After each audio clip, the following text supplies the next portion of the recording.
Sound check 1 2 3. Sound check. Sound check. Sound check 1 2 3.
Good morning. I'm calling this meeting to order. It's the Light Rail Transit Subcommittee meeting. Today is September the 25th. A reminder, please, to turn your electronic devices to a non-audible function. That includes people in the gallery.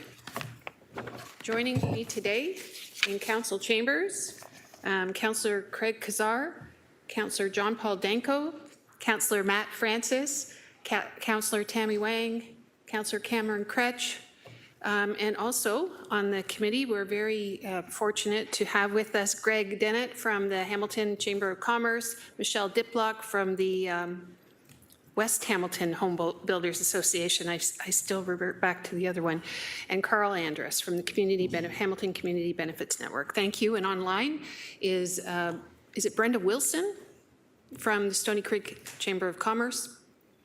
And also, I will introduce staff at a later date when they're up to delegate. Thank you.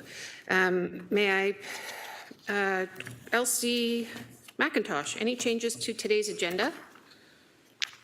Yes, Chair Wilson, there are several changes to the agenda. The addition of delegation requests respecting item 8.1 light rail transit operations models, report number PED 231668.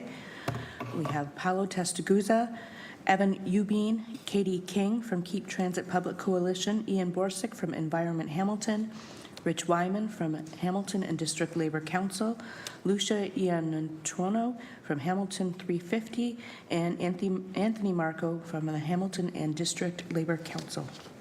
Thank you. It's moved by Councillor Kazar and seconded by Councillor Danko to approve the agenda as amended. Is there any discussion? Seeing none.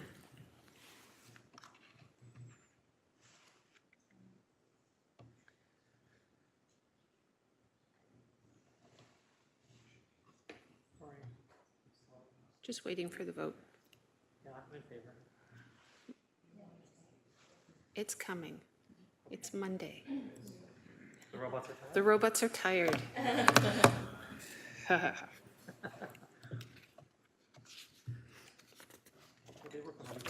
They did a lot of gardening on the weekend. Carries 6-0. Thank you. Are there any declarations of interest this morning? Seeing none.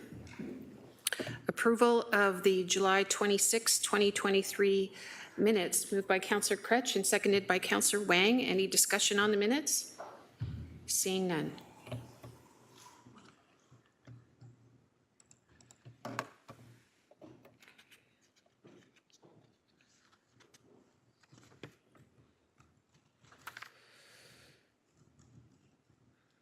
Thank you. That carries 6-0. We're on to delegation requests. The clerk has read them out. May I have a motion or a mover and a seconder to approve? Councillor Francis, seconded by Councillor Kazar, please.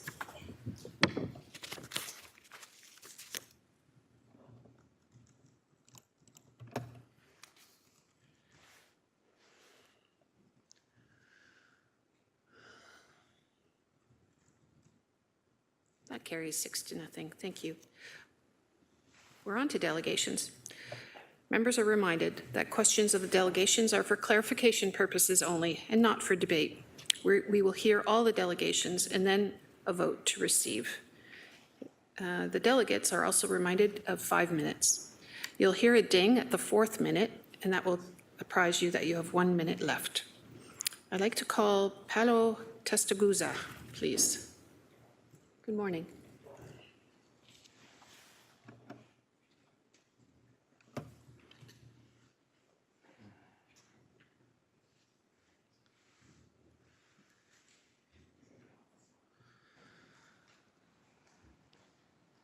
Good morning, everybody.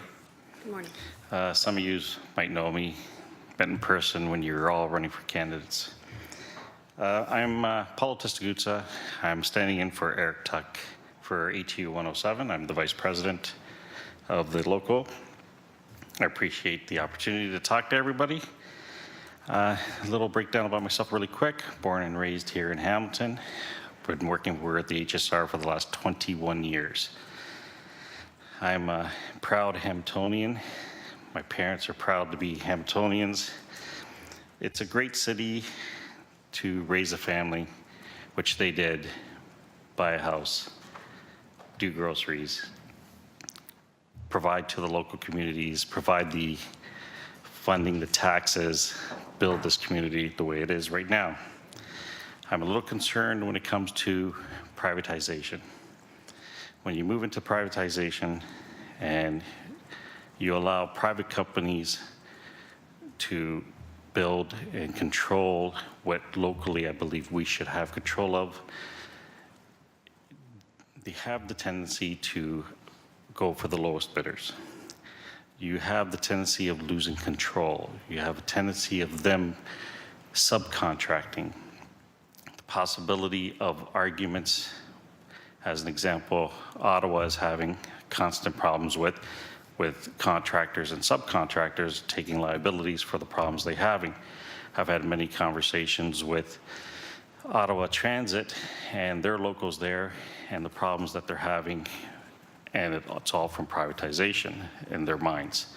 They're also indicating to me, as an example, a private company put in the rail tracks that go along a curve that's too sharp, and they're literally watching shavings come off the wheels. They're expressing that concern. So then the argument comes down to who repairs it, who's liable, and safety. I'm here representing roughly 900 members.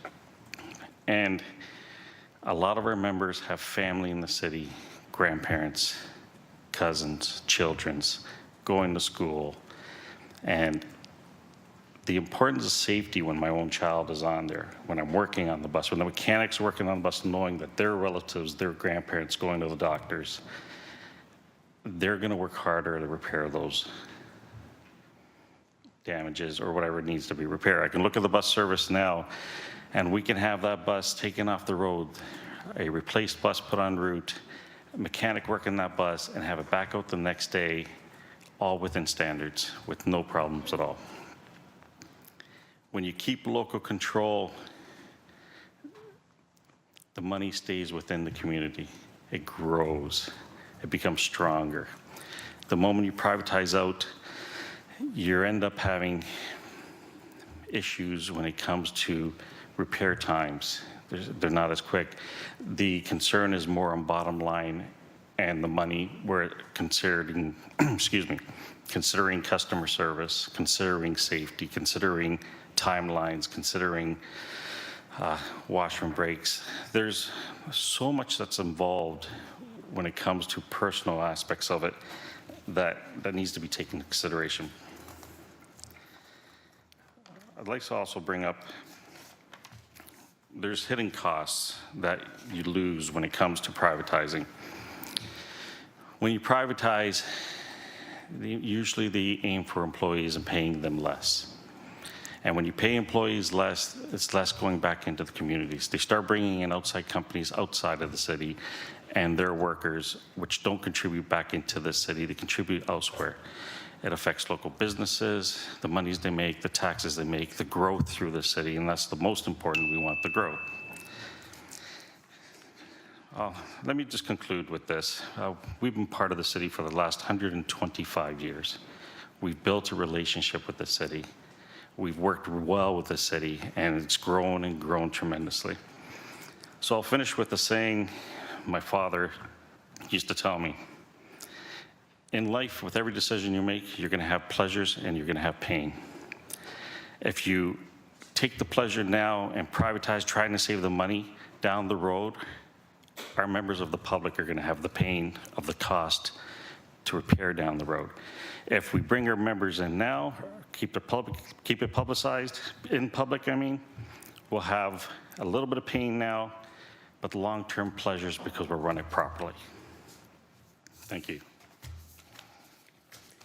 Thank you, Delegate Testaguzzo, and thank you for respecting our time and your time this morning.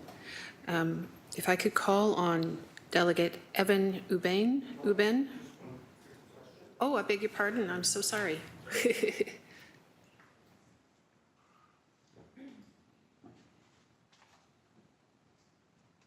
My apologies. Oh, no problem. Thank you. We do have a question. So, I could recognize Community Member Andrus. so of the 4 models that are being shown today to this committee with various criteria for them judging, Model 4 being the municipality performs all aspects of the operational activities, down to Model 1, which is a full privatization of all of the operational activities by a third party. Given that as you mentioned, your members have been long-standing and long-serving in this community of operating, is it right to assume that your members would prefer a operations model 4, that is, that the municipality performs all aspects of operational activities? Hands down. And can you speak a little bit to what the difference might be in terms of the service deliveries from transit operators that already are working on this system and driving our buses and know the people and the routes, to what that could look like if we end up with TransDev or another outside third-party transit coalition? And also maybe touch on a little bit of the challenges that some of your members have had organizing with TransDev in other jurisdictions where that's been, I only mention them because they are one of the original third parties that Metrolinx was considering to select for the procurement process for operations. So, being an operator myself, I can tell you that we seem to have a tendency to sign similar routes all the time that we enjoy, and times that we also enjoy. And doing that on a regular basis, we get to know our customers. Our customer base becomes, in a sense, family. I know when they're going to be at the stop. I know where they got to get off. I know if they're short of funds, how to help them out. I know where to take breaks and not to take breaks. I know certain areas where it's going to be harder on the bus, and I take it easy on the bus so the bus doesn't get that extra strain and is back in the shop. And then I also know that if something were to happen, that I have a mechanic, a whole crew that's like family up there that we talk to and get together and gather that's going to repair. Because I know half of them, the kids get on our bus and goes to Mac or Mohawk or the international colleges there. The moment you move it into third parties, you're not going to have that personal touch. And that personal touch is what creates growth in the city. That personal touch is going to be that senior citizen that's going to the doctor's office that looks at me and says, oh, it's my bus driver. He lowers the bus for me and he takes me to where you got to go. It's that personal touch that makes things so much greater and better. It's not cold. It's not heartless. So when it comes to growth, when you have that personal touch and you move into other areas and you grow, it grows.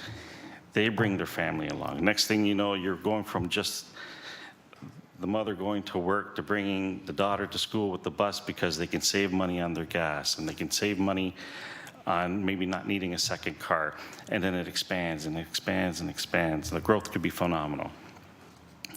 Thank you. Last quick question. Sure. One of the detailed assessments for the various operation models that are on the table is customer experience. And you talked a little bit about that, but would you say that having the municipality perform all aspects of operation would provide a seamless customer experience, schedule and service integration, a high-profile operator with the customer interface to challenge successes and the issues that might face transit riders? Just speaking specifically of the customer experience, you touched a little bit on that because it is one of the major criteria that they're looking at for the 4 models. So when it comes to customer experience, this personal touch I was telling you about is not only just the passengers, it's also dealing with management. So when we're dealing with the planning department, for instance, we're able to communicate and we get together with them on a regular basis and we have that personal relationship where we can say you need to trim here a little bit or you need to add here a little bit. These customers are being left behind here. We're not connecting there. When you have that personal touch and that customer experience, it actually improves efficiencies. It actually improves on the cost. It actually provides better service to the customers because we're able to work together and create that better working environment and a safer working environment. And that's the most important part, because we can work with the city even when it comes to the snow removals, even when it comes to the garbage pickup or the placements of the shelters or the placements of the signs or saving a minute by putting the stops on the far side of the stoplights because of now we're not using up the extra 2 minutes that we have to somehow make up, and we can provide another bus on the road because we've saved that money. There's so much by working together that it both improves sufficiency, it improves on cost savings, and it improves on customer service with the safety still intact. Thank you. Thank you, Delegate. Any further questions? Seeing none, thank you again. Delegate Evan Eubank, pardon me if I've mispronounced your name. Good morning. Yeah, that's okay. It's like you being, like how you being today. Eubank, thank you. Yeah. You have 5 minutes. The ding will go at the 4th minute. Thank you. Please proceed. All right. Hello, LRT committee. I'm here today to delegate in support of the Keep Transit Public campaign. To start, I just wanted to talk about what some of the drawbacks of P3 models are, so public-private partnerships. Obviously, a major one is that the motivation for the private side of that relationship is profit and not necessarily the people of the city. So from a maintenance standpoint, these companies are motivated to cut corners to save money, which risks things not operating properly. And for an example of this, we can look at Ottawa's LRT, where the trains often can't run at capacity. They've had to shut it down at times because of maintenance issues. The parts used for the trains were not high enough quality. And their own public inquiry into this issue found that the public-private partnership was a key reason for these shutdowns and the issues with operation of the line. Even Waterloo, where their LRT is seen more positively, had to shut down in the winter because the private company there promised technology to deal with ice buildup. They didn't implement that. Ice built up, they had to shut down the transit line. So when you include these private companies, they're motivated for profit, they cut corners, bad things happen. From an operations standpoint, the company is more motivated to pay staff as little as possible. The previous delegate touched on this. The company is more motivated to operate around a schedule that makes them profit than a schedule that works with the rest of the city. When I recently went to the picket line for the GO Transit workers last fall, they were talking about how the main reason they were striking wasn't because of wages, but because the CEO of the company wanted to contract out workers to the private industry. And that was going to drastically affect their ability to have control over their own schedule. So from a city standpoint, right, it's not great for us to have citizens who are just working overtime every day because their schedule is not consistent, or their schedule, they have to travel very far from their home to get to where they have to operate the line. Just a side note, the CEO of Metrolinx was brought in recently and basically his mandate, according to these GO Transit workers, is to replace the workers with private industries so that they can be paid less. He's done the same with companies in the UK, including Scottish Rail, where BBC reported he's been criticized for failing to meet targets on a punctual and reliable basis. So he has a history of doing this. The other thing to note is the Office of the Auditor General for Ontario stated in a 2020 report that 12 out of 14 Metrolinx Board of Governors had been made in the last 2 years since the Ford government came into power, and they are basically put there by the Minister of Transport directly. So I think we should have learned by now not to trust people who the Ford government has ties to. If I could just have about 30 seconds. Aside from profits, Another issue with these P3 models is that there's no accountability. So when we have a publicly run model, you as councillors have the ability to bring the executives in and for questioning.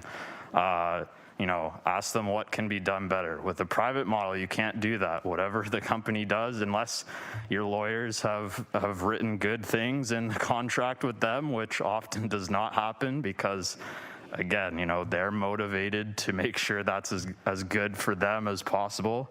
You're not going to be able to hold that company very accountable. Companies will even take you to court to fight against doing the right thing, which is what we're seeing right now in Toronto with the Eglinton line. One argument for P3s seem to be that they're more efficient than the government. I would argue that, having to deal with these sorts of litigation is not very efficient. And lastly, an argument for P3s is that they reduce the risk to the city on the investment. I don't think there's a risk that lies with the transit line that will obviously be used for people. That's all I've got for you. Thanks for listening. Thank you. Are there any questions? Seeing none, thank you for your participation here this morning. Okay. Katie King, is Katie King here? Katie King, your delegation is up.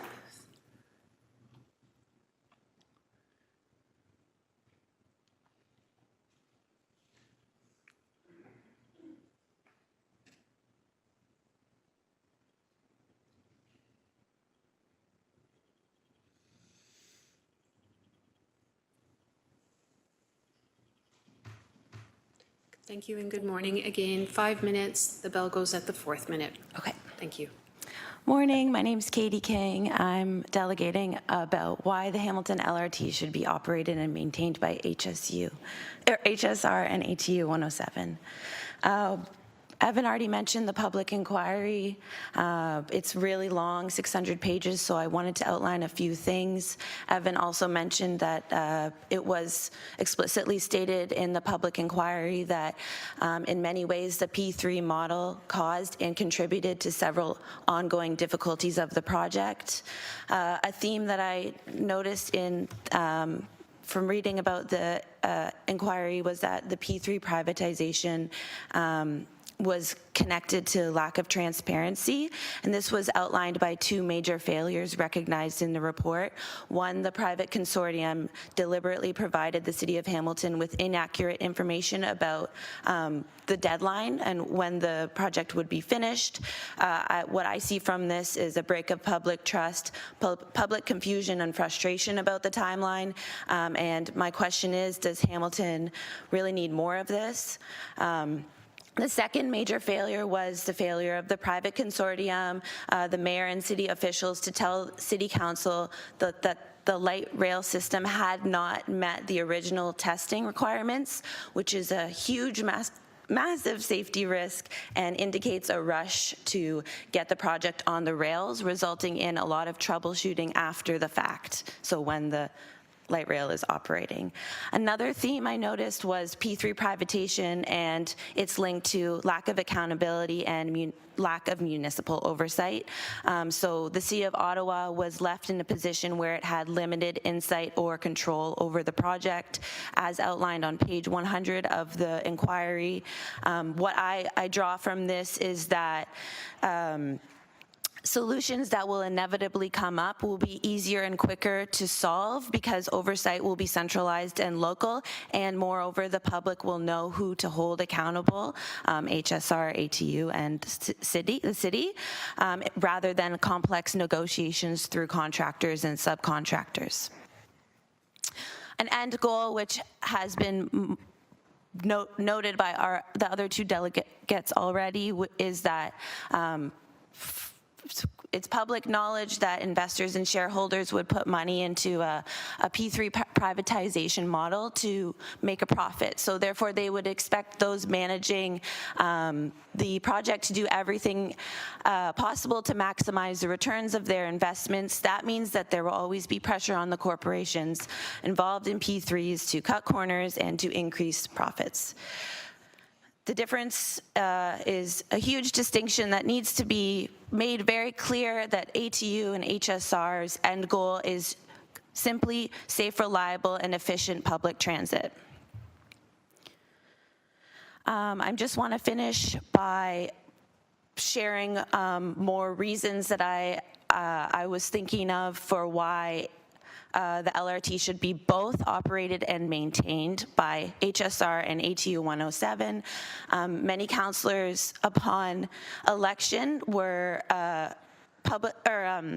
verbally committed to public transit and supporting public transit, and this would include the Hamilton Light Rail Transit and both operation and maintenance. So therefore, this is an opportunity upon that commitment, upon election, this is your time to advocate for it in this moment. This council was also elected on change. This is an opportunity to make a change in Hamilton, and we know that Hamilton does not have a history of following the beaten path. So, and we're communicating right now that we do not wish to follow the P3 path. We have a precedent for fighting for a different city. We obviously can see this with the most recent example of the Greenbelt. This pushing back against provincial norms is, we know that we can do it as a city, so let's set another precedent and keep the LRT operated and maintained publicly.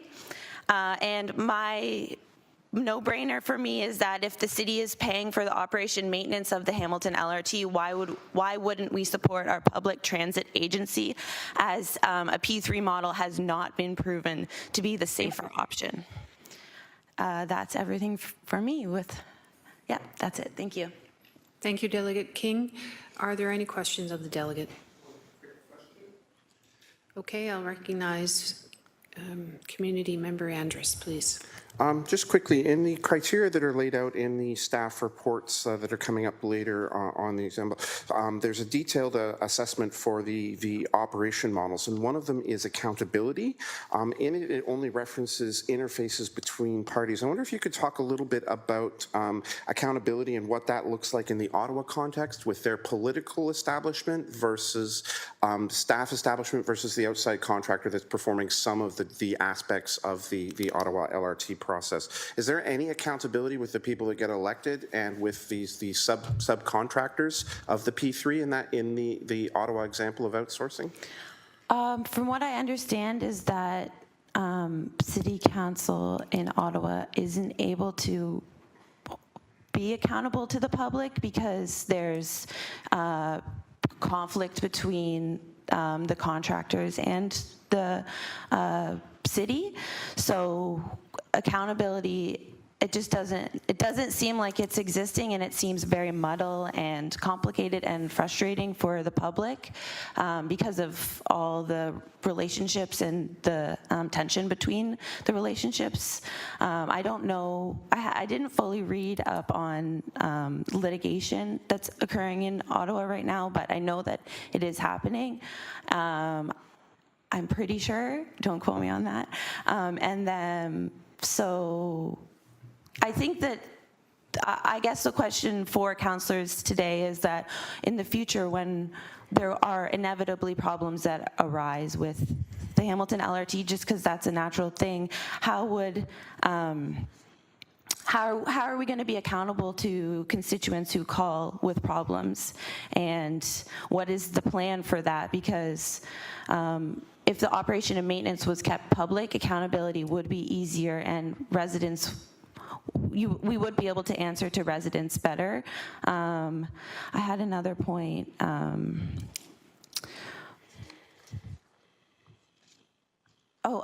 also wanted to say that the future is not going to become less complex. It's probably going to become more complex with issues arising that we did not expect, for example, the pandemic. So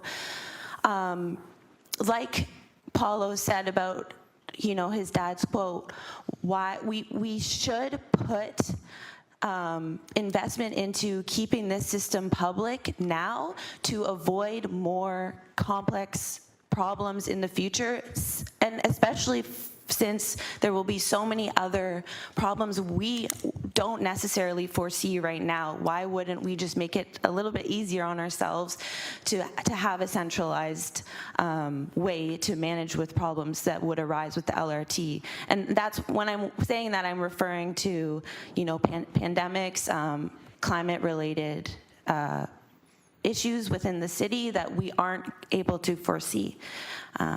Yeah, that's it. Thank you. Thank you. Are there any further questions? Seeing none, thank you, Delegate King. Thank you. Delegate Ian Borsick from Environment Hamilton. Welcome to the subcommittee.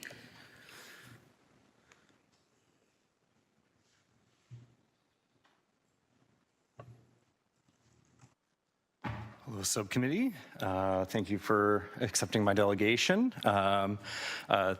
Excited to delegate to this subcommittee for the first time and to a number of you for the first time as members of the subcommittee, so thank you. My name is Ian Borsick. I'm the Executive Director of Environment Hamilton. As I submitted as written correspondence to a previous meeting, just wanted to attend and reiterate our support for maintaining as much public control and specifically council control over local public transit. I have been talking about this LRT project for a long time, since before any of you were around this horseshoe, and the discussion around operation and maintenance has been a consistent one. I remember back when there was the meeting at the conference center, and there was a lot of discussions about operation and maintenance and how that debate was going to derail the project, and of course it didn't in the end. But I remember being told by someone who was a big proponent of the P3 model, oh, well, don't worry, it'll be just like, you know, the Union Pearson Express. And then, of course, you know, a year later, the Union Pearson Express opened, and they were charging like $30 to operate it without bleeding money. There's been a number of progressive actions taken by this council and by previous councils that has seriously improved transit in this city. Back when I was having those conversations in 2 terms of council ago, people were saying, well, why would I want the HSR to operate the LRT? The HSR barely functions. In October of 2017, there was over 1,000 hours of missed service, and we launched a petition called the Fix the HSR petition, and we were able to get that previous council to recommit and actually continue with operational funding for the 10-year transit strategy, which is now in year 15 or whatever, partially because of the pandemic. Through the pandemic, we as the City of Hamilton have fared significantly better when it comes to public transit management than other municipalities. We are a member of the Keep Transit Moving Coalition, which formed at the beginning of the pandemic, and we are pushing for consistent funding from both federal and provincial levels for the operation of transit. And throughout that entire time, it has been genuinely very, very encouraging to see how the HSR has managed to fare throughout the pandemic. Other comparable municipalities that are compared in the staff report, aren't faring the same. Ottawa's looking at service cuts and increased fares. Toronto's looking at service cuts and increased fares, and many other municipalities as well. While Hamilton, albeit delayed due to the pandemic, is now looking at expanding our service around the city and improving it. And maintaining that well-run, well-maintained spine of that network, which will be the Beeline LRT, is absolutely vital. And seeing how other projects overseen by Metrolinx have been undertaken, seeing the state of different projects around this province, I think it's absolutely vital that the people around this horseshoe and your colleagues have as much direct oversight over the project and over the project going into the future as possible. I understand that Metrolinx will own and control this project, which is not ideal. I understand that Model 5 is not being presented as an actual model. It's just sort of a mystery model that exists in the report. But I think it's really important for this council and for the city of Hamilton, as was previously mentioned by a previous delegate, continue to be leading and having, have the right policies on the books for at least for posterity, because there are going to be problems with this project going forward. That's inevitable with a project of this size, but it's only going to be muddied by the involvement of private consortiums, by confidentiality agreements and the like there, and ensuring that the HSR runs and operates the LRT ensures that this council can be held accountable and have as much control over the project going forward. And so that's where our position is on this. Happy to answer any questions, but I really encourage the subcommittee to continue to support public transit. Thank you, Delegate Borsuk. Any speakers? Any questions? I recognize Community Member Andrus. Thank you. Very, very quick section. Thank you for mentioning Model 5, which clearly states in the staff report that Metrolinx is going to be looking at a responsibility of a third party for that procurement process. Now, the decisions on operation and maintenance tend to be more of a political than they do a capital request. There's a lot of people across the spectrum who support 100% municipal or government-run services, and others that prefer a contracting model. I wanted to ask you as a delegate two quick questions. Do you think as a political decision, and as we've seen some change of political direction given this government stance on the Greenbelt, that you think there would be any value in having this committee and this council and maybe the mayor ask directly the Minister of Transportation about operation and maintenance to see if a different political decision could be made on that to override Metrolinx? And a second correlate to that, as the Metrolinx has mentioned third parties for the procurement, do you see any value in having the HSR bid as a third party on that project as part of Metrolinx if it's not overridden through a political decision as part of Metrolinx procurement process? Thank you. Yeah, thank you. On the first question, I think there is incredible value to that. Metrolinx and transit has been long politicized in this province, well before this government as well. So I think there's incredible value in doing that, and we would be very supportive of that. To your second question, yeah, absolutely. I think ensuring that the HSR is actually running our public transit systems, that we have a consistent level of service, we have a consistent operator and provider of that service, would be incredibly valuable. But to your first question, I do wonder if the politics would be influencing on that. The city of Hamilton does not have a good track record when it comes to private contractors. Even last term of council, when it came to waste collection, some of the, folks on the previous term of council who were more open to private contractors were, pointing to collection contracts and pointing out that it wasn't necessarily working out for the reasons why privatized collection should, which is money, saving money. So yeah, on the first question, absolutely would be supportive of that. On the second question, also absolutely supportive on that. Thank you. No further questions. Thank you. I don't see anybody else on the speakers. Thank you. Thank you very much for your time this morning. If I could call Delegate Rich Wyman of the Hamilton and District Labour Council. Are you present? Yes, thank you.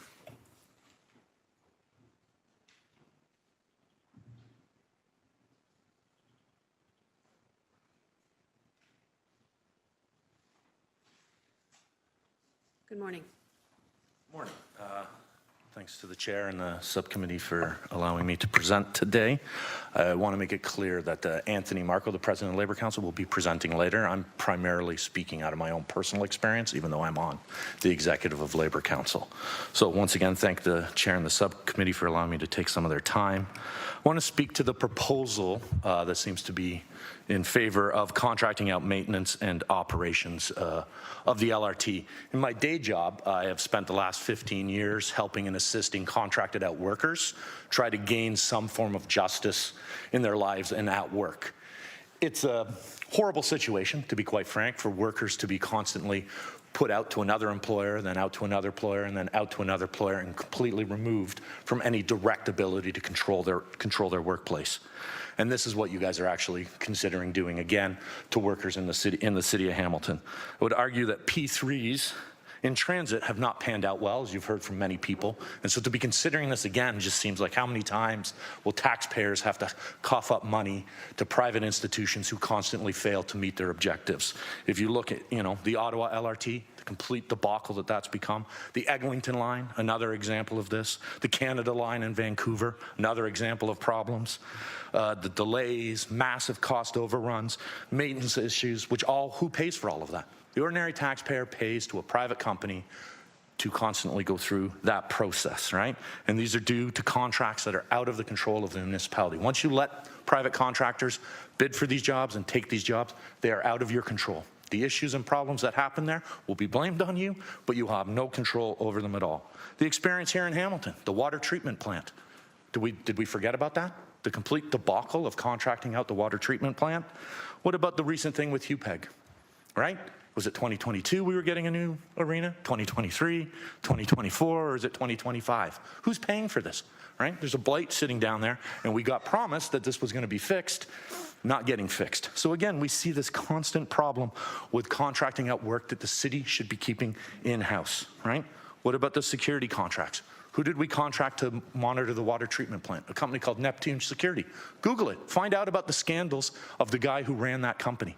Fraud, been kicked out of any government contract in the province of Quebec, yet there was no oversight in this city for that contract.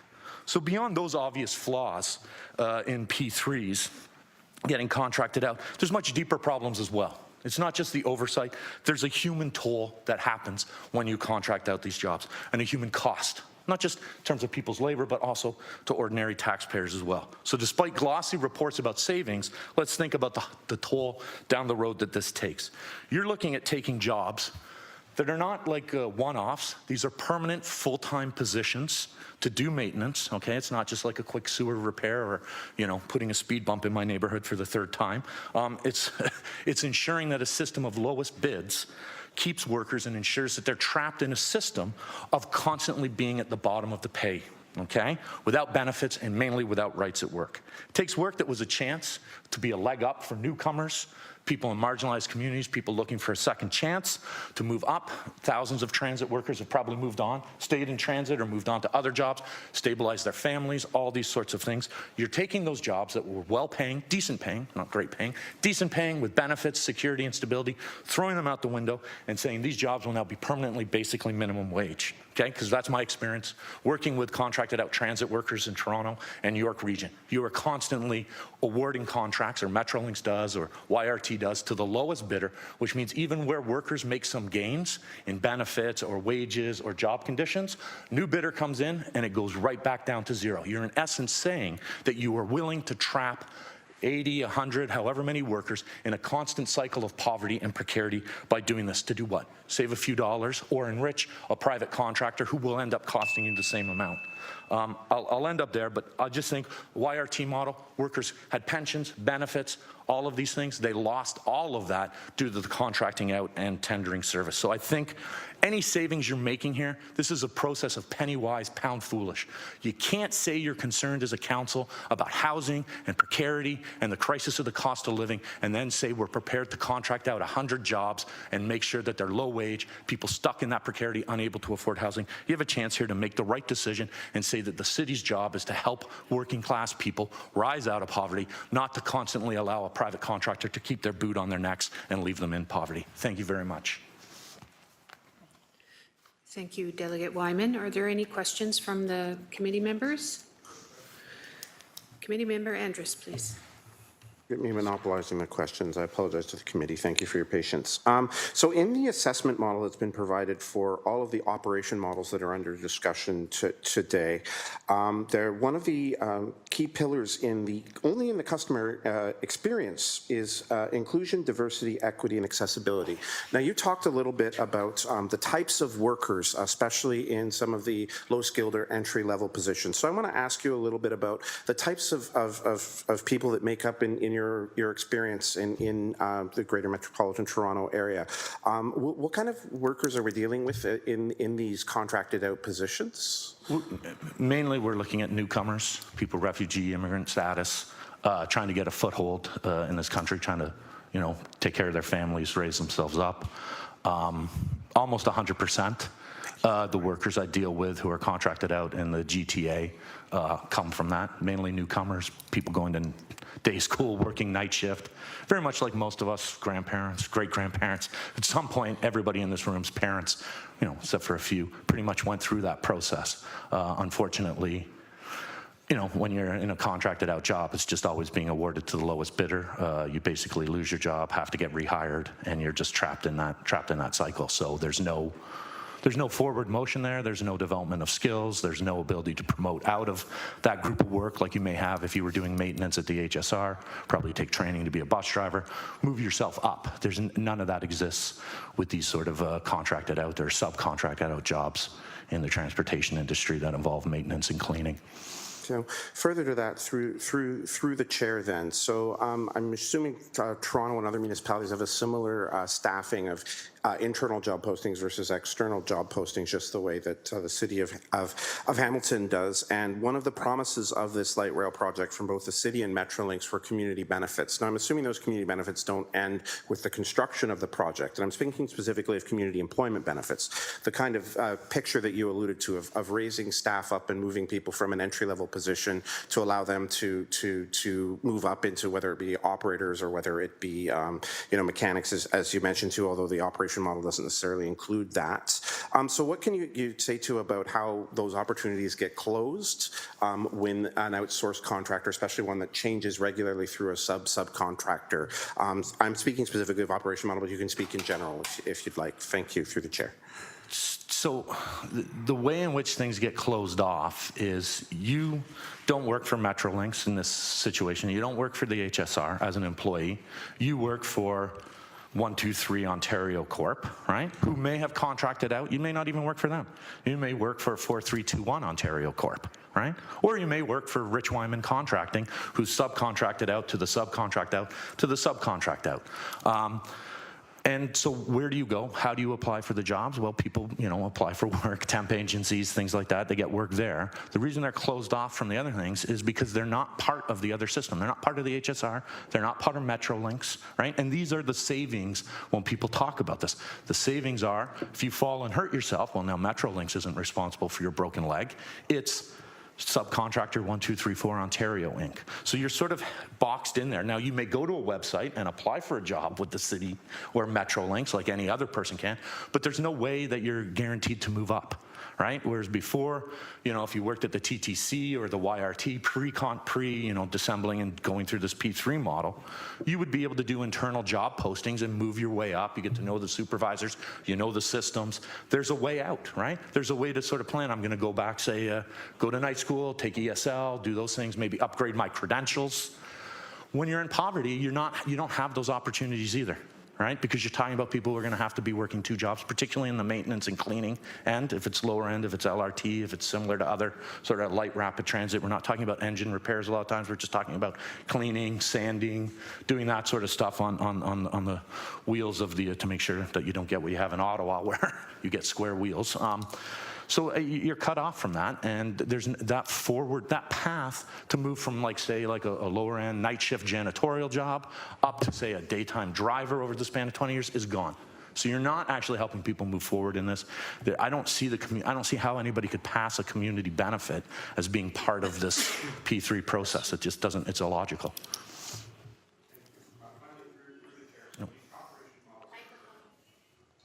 Thank you, through the chair. So these operation assessment models are proven, and ideas mentioned, as I said, in customer experience. But under cost to the city, which it sounds like it does have a net cost to the city, I think through the chair you would agree that looking at this through that inclusion, diversity, equity, and accessibility lens also contains a cost to the city. Is that true, through the chair? Sorry, I keep forgetting to say through the chair. My apologies on my bad parliamentary language here. So yeah, obviously, how do I say this? The problem is if you just look at this in isolation of everything else, it looks great. We're going to save $10 here, $4 here. We can run an election and say, look at what we saved people. But people don't just save money at work. These people live in our community, right? And chances of them commuting for low-wage jobs is pretty low, but people do that. But there's social effects. We all know that. Social effects of poverty, social effects of poor jobs, social effects of parents not being able to take time with their kids and pay attention to what's going on in school. These are all costs that you're deciding you're prepared to dump back on to the community. That's when I talk about the costs, that's what I'm talking. I couldn't attach dollars to it, but you just walk out the back here, we see the social cost of a system that starts to say, how can we save a penny today and not worry about having to spend $1 tomorrow? And that's what these sort of contracts do, is that they save money on the backs of ordinary working people and then force them at a later point to pay for increased social services. That's what starts to happen. That's why, to me, it's penny wise, pound foolish. I don't understand how a city that says it cares about diversity, inclusivity, and all these nice flowery terms is about to engage in a process that literally condemns a layer primarily, which will likely be primarily a layer of newcomers to this country, to a situation of poverty. It doesn't compute to me how you can say one thing and then take actions to do another, or at least pass, even if it's a, sort of a, for show, a motion that pushes back against Metrolink's constant drive to do this to cities and residents in this province. So there is a cost. It's a social cost, which becomes a financial cost for taxpayers down the road, not including any of the costs that people mentioned before in terms of lawsuits, legal problems. Like, who's going to take care of if 3 workers get hurt on the job and they're contracted out? Like, this is the thing. When people hear contracting out, they don't think of all the myriad of problems that come along with this stuff. So there are huge social costs and financial costs to ordinary residents in this city when you engage in these processes. That's my experience. Thank you, through the chair. Thank you, Member Andrus. Thank you, Delegate Wyman. I'd like to call upon Delegate Lucia Yanantolo from Hamilton 350. Present, yes, thank you. Just a reminder, if you could, when you're answering questions, if you could direct your questions through the chair. Thank you. For sure. I'm going to be filling some big shoes for Don McLean today. I come with environmental consideration and a little bit more hair, so I'm happy to help. So, as many of you know, Hamilton 350 and the Council of Canadians advocate regularly around transit. Transit is where environmental action and social action really come together. A lot of the former delegates have been talking about the more social side. I'm happy to cover from a different angle, the environmental side. So just to highlight very quickly, transit action is climate action in terms of emissions reductions, but transit action also needs to take climate into consideration to manage future costs. The very radical Financial Accountability Office of Ontario has put together numbers for how much transportation and the impacts from climate on transportation, especially extreme heat and extreme precipitation, are going to play out over my lifetime, very specifically. And I know that not all of you will be sitting around council when I'm the same age as Don McLean, but I hope I'll be here and advocating for continued improvements. One of the things that really stands out in their report about public infrastructure, not private infrastructure, but municipally and provincially owned infrastructure, including transportation systems, is that extreme heat and extreme precipitation affect different systems differently. The cost for transit over my lifetime, just from additional climate stress, is going to be between $1 and $18 billion. But when we look at roads, that number is way higher. It's $46 to $420 billion. And based on the fact that we've failed to hit every climate target we've ever set, I would be inclined to believe that number is going to go up. So one of the things that we know is that people, when they are struggling, they rely on transit, and that communities as a whole get around via transit way better at scale than we do via car. Whether you are well off and you're sitting in traffic or you are not well off and you need the bus, transit is going to be a vital part of our community going forward. And transit is going to be more resilient to the changes that are coming going forward. One of the things that we are concerned about, and one of the reasons that we want to support the Keep Transit Public campaign, is because short-sighted decisions without sufficient accountability can leave us in a position where we're worse off instead of better. I was really angry to learn that Hamilton had its first electric rail system in 1892. In 1940, we had more than 40 kilometers of electrified rail track. I was born in 1996. before I was born, the last electric went out of operation and it was fully replaced with diesel. So now I get to spend my time advocating to get back to where we were in World War II. And this is not a great way to do things. I shudder to think if this happened under a public system, I mean, there was some privatization, but largely public oversight of the HSR. In a private system, people aren't going to think more than 1 quarter in advance, not even 4 years in advance as we get with politicians.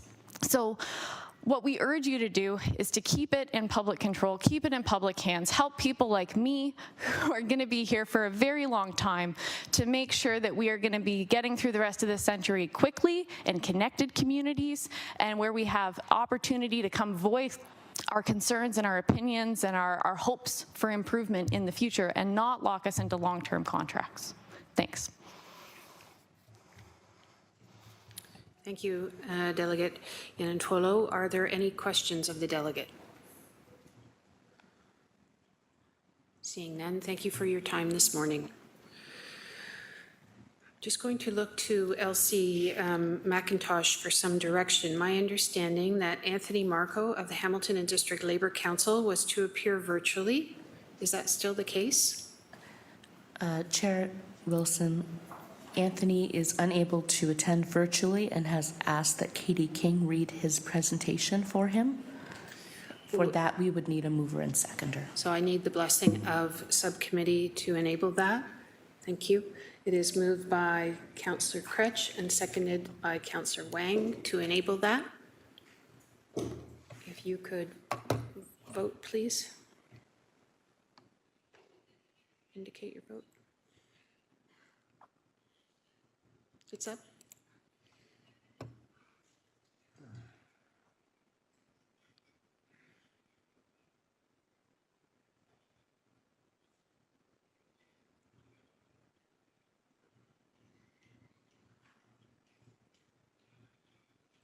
Oh, sorry, it's not here. Carries 8-0. That is enabled. And if I could ask Delegate King to make their way down again. I didn't want to interrupt the delegates, just to let you know that Councillor Nan is in council chamber and Mayor Horvath has been with us since the beginning, virtually. Thank you. Good morning. Morning. Okay, ready? I'm reading on behalf of Anthony Marco, President of the Hamilton District Labour Council, which represents 50,000 affiliate members across the Hamilton area, including the Amalgamated Transit Union Local 107. Council members, apologies for not being able to attend in person to delegate today. I'm hoping this information is received in good faith. I requested delegate status to advocate for a crucial decision that can greatly benefit our city and its residents. The bidding on the maintenance contract of the Metrolinx light rail system by the Hamilton Street Railway to be fulfilled by HSR workers under the joint collective agreement with ATU 107. While it may seem like a significant undertaking, I believe it is a wise investment for Hamilton, especially when we consider that the city will be bearing the financial burden one way or the other. The Metrolinx light rail system is poised to play a pivotal role in the future of our city's transportation infrastructure. It promises to enhance connectivity, reduce traffic congestion, decrease air pollution, and stimulate economic growth. However, it's important to acknowledge that this system comes with maintenance costs, and these costs will ultimately be funded by the taxpayers of Hamilton, whether we have the control of the maintenance contract or not. There are several compelling reasons why the City of Hamilton should consider bidding on the maintenance contract. One, by bidding on the maintenance contract, we gain a level of control over the quality of service.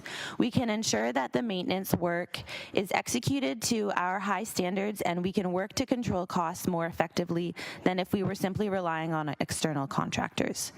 Two, taking on the maintenance contract would keep jobs right here in Hamilton. We have a skilled labor force that is eager to contribute to the growth and upkeep of our city's infrastructure. This opportunity not only bolsters our local economy, but also strengthens our sense of community. 3, while there will be upfront costs associated with bidding on the maintenance contract, we should consider the long-term financial benefits. Over the years, these maintenance costs will likely increase, but by handling them ourselves, we can develop a sustainable plan that aligns with our city's budget. 4, when we are responsible for maintaining the light rail transit system, we have a direct line of accountability for our residents. This ensures that any issues or concerns can be addressed promptly, and transparency becomes a cornerstone of our approach. There have been too many stories of Ottawa's LRT being shut down for weeks while waiting for contractors and subcontractors to acquire and install parts. 5, Hamilton's growth and development depend on having a robust and efficient transportation system. By taking ownership of the maintenance, we are making a strategic investment in our future. We position ourselves as proactive stewards of our city's progress. Integrating the LRT maintenance with the HSR maintenance will allow for greater access to workers, training standards, and a stable workforce that we can count on instead of living through fear of not only contracting out, but subcontracting as well. 6, the Metrolinx light rail system represents a more sustainable mode of transportation. By bidding on the maintenance contract, we can actively participate in shaping the system's environmental policies and practices, further reducing our city's carbon footprint. And 7, our active participation in maintaining the light rail system aligns with Metrolinx's goals of creating seamless, integrative transportation network across the Greater Toronto and Hamilton area. It strengthens our partnership and demonstrates our commitment to the project's success. Put simply, a partnership of 2 is far easier to navigate a partnership of 3 where all we do is hand the money over. Number 8, as part of our HSR LRT maintenance, as part of the HSR, LRT maintenance has oversight and responsibility to riders and Hamiltonians at large. Every dollar that the HSR can save while doing LRT maintenance can go back into this, making the system better and ensuring fares stay affordable for riders. To sum up, making a competitive bid on the maintenance contract of the Metrolinx light rail system is a strategic move that will benefit the city of Hamilton in multiple ways. It allows us to take control of our financial destiny, keep local jobs, and ensure the long-term sustainability of this vital transportation system. Moreover, it sends a clear message that we are committed to shaping the future of our city. I urge the City Council to seriously consider this opportunity as it aligns with our vision for a more prosperous, connected, and environmentally conscious Hamilton.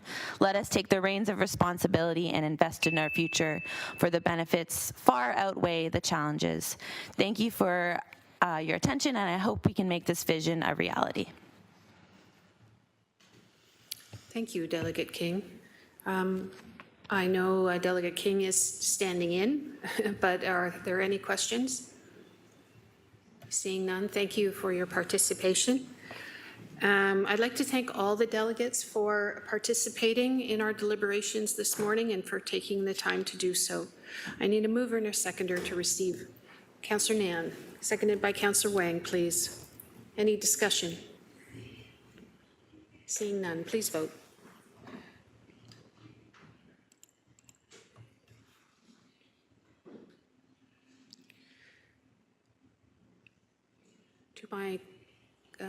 Sorry. Just wait. That carries 8-0. To my colleagues and to community members on the committee, please never apologize for asking questions. That's what we're here for, and I would encourage everyone to feel free to do so. Thank you. We're on to presentations. I'd like to call upon Jason Thorne, GM of Planning and Economic Development, and Director Abdul Sheikh, Director of the Hamilton LRT, to present. Just a reminder to those who are in attendance, we're not making any decision today. This is an information report. I would like to say to staff, perhaps it might be appropriate after your presentation, I'd invite you to return to the bench where it's much more comfortable, and I know you have access to your resources there.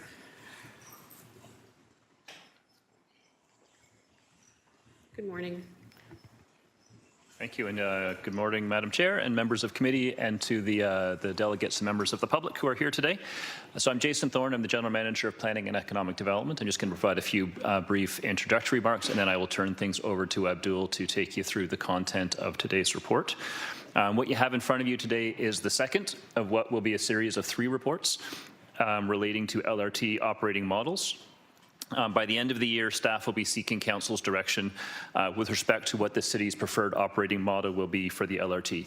And as the chair noted, we're not seeking any decisions or directions today from committee.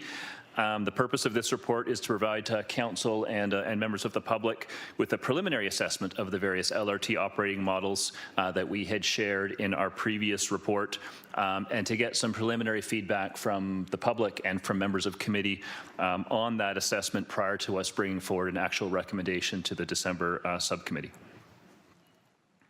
So we'll start with just a bit of a refresher in terms of the roles and responsibilities as laid out in the MOU between the city and Metrolinx. We also shared this as part of our previous presentation. As it notes here on the slide, Metrolinx is of course the owner of the LRT assets and infrastructure. They have contractual responsibility for design, planning, construction, maintenance, operations, property acquisition, and so on. With respect to costs, Metrolinx is responsible for all capital costs, including land acquisition costs for the project. They're also responsible for the life cycle maintenance costs. What the city is responsible for is operating as well as non-life cycle maintenance costs. The city will set the fares and is entitled to the fare box revenues as part of that, as well as certain non-fare box revenues. Most important for today's conversation is really that last row on this slide. The MOU does not set out which party will operate the LRT line, whether that would be the city or a third party through Metrolinx. So a few important points to keep in mind as we have this conversation about operating models, and we presented some of this information with our previous report as well. As I said, the MOU defines the funding responsibilities between the city and Metrolinx that apply regardless of who the operator is. The MOU does not set out which party would operate the LRT, but a couple of important points to keep in mind. First, as Metrolinx remains the owner of the LRT assets and infrastructure, they do retain final approval over the selection of the operating model. And secondly, regardless of who the operator is, the LRT operations would be subject to performance standards set out by Metrolinx in consultation with the city.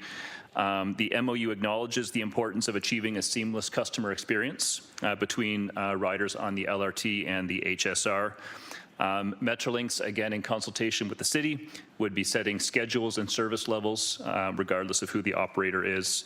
The city would set the fares and be entitled to the fare box revenues regardless of operator. And under all the scenarios, the LRT system itself would remain under the public ownership of Metrolinx. So in terms of the timelines for decision making, as I noted, back in July, we presented the different operating models to committee, as well as the assessment criteria that staff would be utilizing to assess the models. Today, we're here presenting a preliminary assessment of those operating models, and in December, we'd be presenting the final analysis as well as the recommended operational model, and it's at that time we'd be seeking Council's direction. So to set the stage for this conversation, it's important, of course, to understand what is meant by the different LRT operations. We presented these bundles in our previous report. Under the MOU, the B-line operations, the vehicle operations, the passenger interface are the kinds of things that would be performed by the operator, which could be the city or a third party. Maintenance activities and facility operations would lie with Metrolinx through its third-party provider. And so to help organize the conversation and discussion, and for just ease of understanding the different components, what we presented at our last meeting was these 3 bundles, and grouped the activities into these 3 bundles. And so based on those, broadly speaking, we presented at the last meeting and our assessment here today of 4 broad operational models for consideration. In the first model, the third party would perform all operational activities, so all 3 bundles. Staff's not aware of any models in the province that utilize this approach for the operations of an LRT system. In Model number 2, the city would perform only the passenger interface functions. So that's bundle 3. This is the model that is being used in Waterloo and Mississauga. In model number 3, the city would again perform the passenger interface functions as well as LRT vehicle operations. So that's bundles 2 and 3. We're not aware of the use of this model for any LRT systems in Ontario, but it is similar to an operating agreement that GO Transit has with a third-party operator in which the third party provides staff and operates GO under a contract with Metrolinx. And then the fourth model is where the city performs all aspects of operational activities, so all 3 models. This is the approach that's planned for the operations of the Eglinton Crosstown, the Finch West, and it's similar to Ottawa's Confederation Line, which is being operated by OC Transpo. So these are the models broadly defined. Again, it's important to note that there are variations within and between those. There are some hybrids within and between those, and we'll speak to a little bit about that today, and we speak to that a little bit in the report. But with that, I'll hand things over to Abdul to present the preliminary assessment.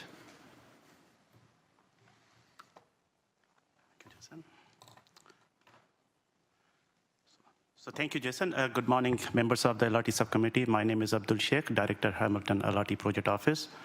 As per our last LRT subcommittee report, we have selected 4 assessment criteria as mentioned in this slide.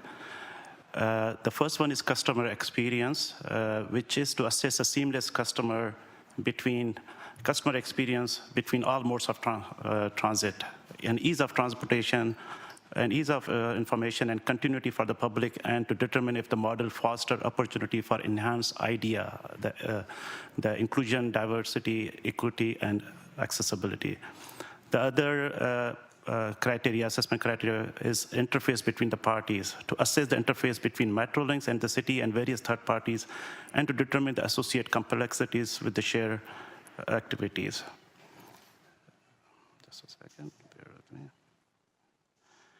And the third one is the risk and liability, which is to assess the type of risk and liabilities to the city that exist for each model, their likelihood of occurrence, the consequences associated with each risk, and the potential for mitigation. And the last is the cost to the city, to assess the relative cost impact of each model to determine if this creates an additional funding liability for the city. And as per the input received from the last steering committee, where staff was asked to explore ranking and weighting of each assessment criteria. So we have worked internally with our city staff to determine that customer experience remained the highest priority for the city, which is at 35%, followed by risk and liability at 30%, cost to the city at 25%, and interface between the parties at 10%. The interface is low because it is technically tied up with all other criteria, as you see on this one. So I will now provide a high-level overview of our assessment of each 4 of the model. The detailed assessment is provided in the appendices of the report. Before I get into the detail, I would like to mention that our assessment is based on best information available from other similar projects, and also working through the key staff members from our relevant service areas. It can be subject to the refinement as we learn more and as we get input from this committee as well. Okay. So I will now provide a high-level overview of our assessment of each of the 4 models. The detailed assessment, as mentioned, is provided in the appendices of the report. Model 1, which provides all operational activities by third party through Metrolinx contract, as GM Thorn mentioned. And under this model, customer experience, this model creates some customer confusion due to the 2 customer service functions for transit passenger, one for the LRT and the other for HSR service. Under this model, fare enforcement is provided by a third party, which will also create a lack of alignment between fare enforcement and optimizing revenues. And since the city will not be involved in hiring of staff, this model provides least opportunity for inclusion, diversity, equity, and accessibility. And in terms of interface between parties, this model adds an additional interface for customer service and fare enforcement compared to Model 2 due to the third-party involvement. It is mainly due to customer service function, one for HSR passenger and another for LRT by third party, which creates an additional interface. And for risk and liability, the city will always be in front line for risk due to our jurisdiction of control. However, in this case, some of the key risks, such as collisions or performance-related issues, are transferred to a third party. There will be some risk associated with coordination of customer services, bus bridging, and fare enforcement due to multiple parties involved. Overall risk is medium for this model. And finally, the cost. This model will have a greater cost certainty as it provides a fixed cost for the entire duration of operation phase through the procurement process. This model will not include any upfront costs compared to other models. And on balance, ongoing costs should be similar to Model 2, but slightly lower than Model 3 or 4.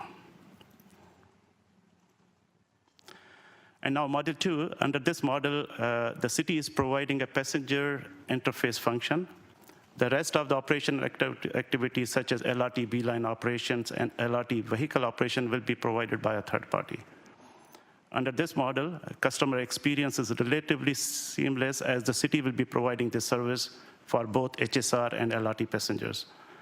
And under this model, fare enforcement will be done by the city. Therefore, the city will have an ability to optimize the function, and as the city will be responsible for the recruitment of the staff related to customer service function, therefore, city will have a moderate opportunity to achieve inclusion, diversity, equity, and accessibility. And in terms of interface between parties, this model will have the fewest number of interfaces and less complexities. For example, one party is responsible for customer service function, unlike two parties in Model 1. And for risk and liability, a significant portion of risk is transferred to a third party. For example, any collision related to risk will be the responsibility of third party as they are the one directly providing the operations of LRT. Overall, this model will have the least level of risk, considering risk likelihood and consequences severity. Sorry. Apologize. And for the cost, it is the same as Model 1, but slightly less certainty. This model will require some upfront cost for the city to bring a new function. For example, the city does not do fare enforcement currently. Therefore, the city will be required to set up this new function for LRT. On balance, the ongoing cost is similar to Model 1 and slightly lower than Model 3 and 4. And now Model 3, under this model, the city is providing passenger interface function and driving the light rail vehicles as well. Other LRT operation activities are the responsibility of a third party. And under this model, customer experience is similar to Model 2, with some added benefits on city's ability to implement inclusion, diversity, equity, and accessibility, as city is employing more staff, not just for customer interface. Now we are hiring driver management function as well. And in terms of interface between parties, this model has the highest number of interfaces. This is mainly because the city is providing a driver management function, and third party is providing other LRT operation activities, which becomes more complicated in LRT operation. And in terms of risk and liability, the city is now driving the vehicles, which means city is now taking significant risk which do not exist in Model 1 and 2. There will be a number of other risks due to overlap function between city and third party. In short, the overall risk is medium to high for this model. And in terms of cost, it will have a less cost certainty compared to Model 1 and 2. It will have a more upfront cost, as city will need to establish a new driver's management function in addition to a customer service function. On balance, ongoing costs should be similar to Model 4 and slightly higher than Model 1 and 2.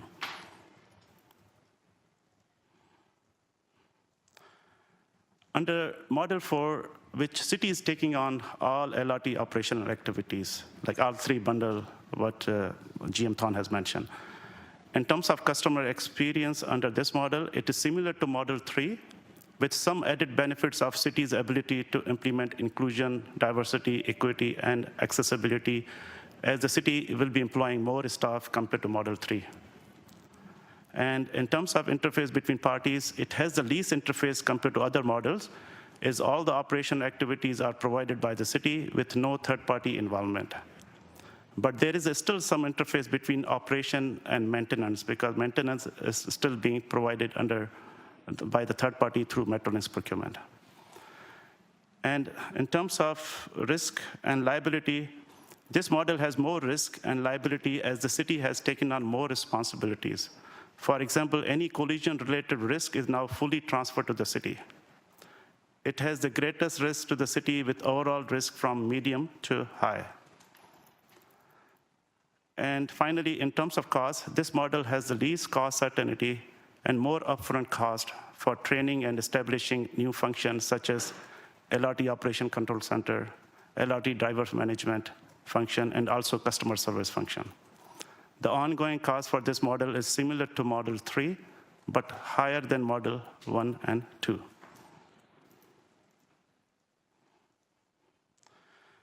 So as shown in my previous slides, every model has its risk and liability, and which were mentioned by some of our delegates as well. But these can be mitigated in various ways to minimize their impact, as shown in this slide. For example, the first one shown here is about the design decisions, which will have a greater impact on operations. These risks could be mitigated through using suitable and proven technology and solution during the design stage. Next is on the agreement. There are various agreements involved in these type of projects. So paying careful attention to the provisions of project agreement is important to minimize risk. The next one is developing standards operating procedures, which will provide clear roles and responsibilities between all parties. Another is establishing and adhering an emergency response plan, which help to mitigate risk, especially during unplanned event. Also, providing appropriate training for operators is key to minimize risk related to driving LRT vehicles. Also, setting up reporting and communication protocols for inquiries and incidents to mitigate risk related to customer service. And the last one is consideration of hybrid model scenarios, which is also mentioned in our report. For example, city might decide to choose a particular model for the first few years, startup period, and later may decide to switch to a different model later down the road. So this concludes our presentation. I will pass on to GM Thon for closing remark. Thank you. Yeah, so through the chair, so we're happy to take any questions on the models, also comments. As I noted, this is the preliminary assessment. We're looking forward to your feedback today and your questions today, and that will help inform what we bring forward for your discussion, deliberation, and direction in December. And with that, I will take the chair up on her offer for us to return to the bench up there to take Q&A, and we look forward to your questions. Thank you. Thank you both very much on behalf of this subcommittee.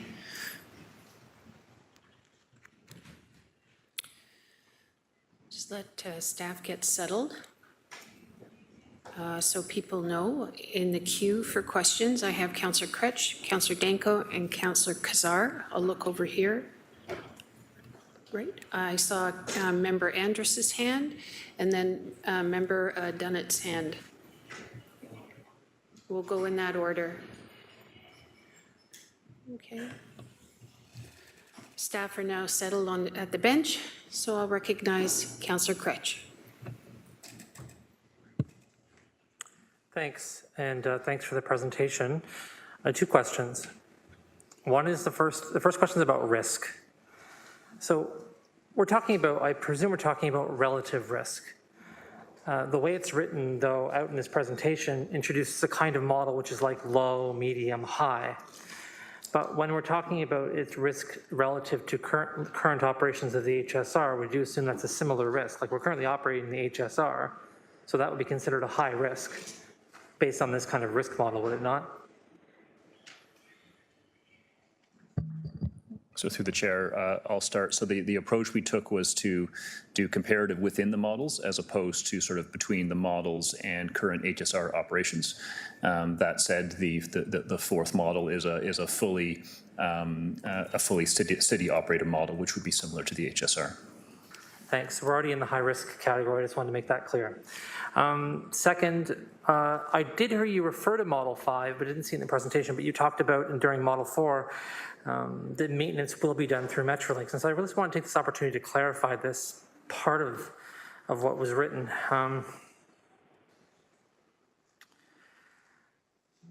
You say Metrolinx states that undertaking facility operations and all maintenance activities will be the responsibility of a third party. But then you also say,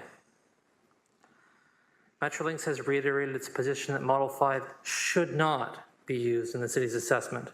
So which is it? Like, are they definitively saying no, and is this the point from which people can start organizing? Or is the point for organizing after we submit our recommendations to Metrolinx? On the maintenance question. Through the chair, I just thank you for the question. This is actually follow-up from the last LRT subcommittee where the LRT member councils mentioned about Model 5.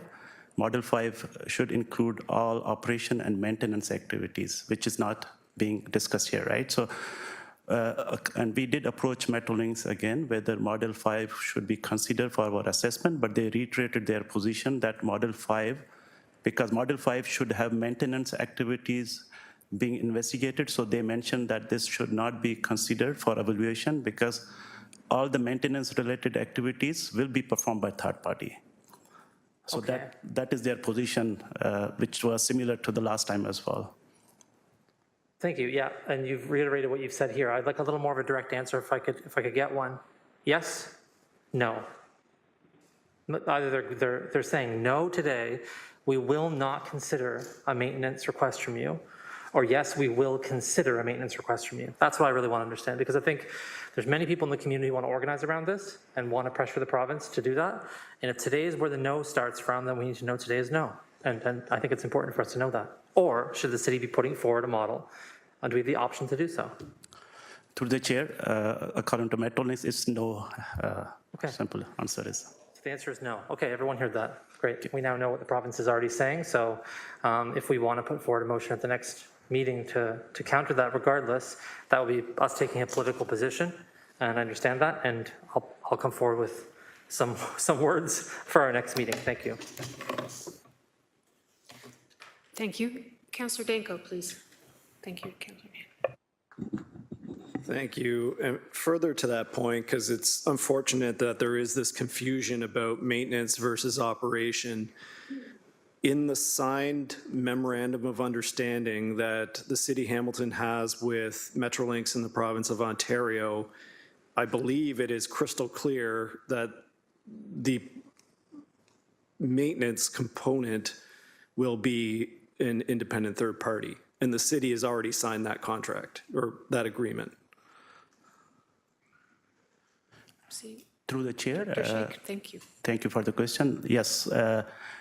It's not as clear, but it's mentioned that city is open to explore operational activities, which are just three bundle activities. But it does not, if I'm not mistaken, it does not clearly mention it will be performed by a third party, but it does mention that city should be exploring those three bundle activities, as we mentioned here. Thank you. Councillor Danko. Thank you. So on the maintenance component, though, that if the city/HSR was to bid on the maintenance component as part of the design, build, finance, maintain contract service provider, how would we actually do that, and what would be the process for being involved in that bid as the third party? Director Sheikh. Through the chair, if city decide to bid on, or HSR decide to bid on a maintenance component, it will be subject to the performance standard set up by Metrolinx. So whatever procurement model they're going to mention and whatever the requirement they're going to identify, the city will have to follow those requirements. Yep. Thank you. Councillor. Thank you. And do we have any idea of when in the process that might come up? Should we be prepared for that?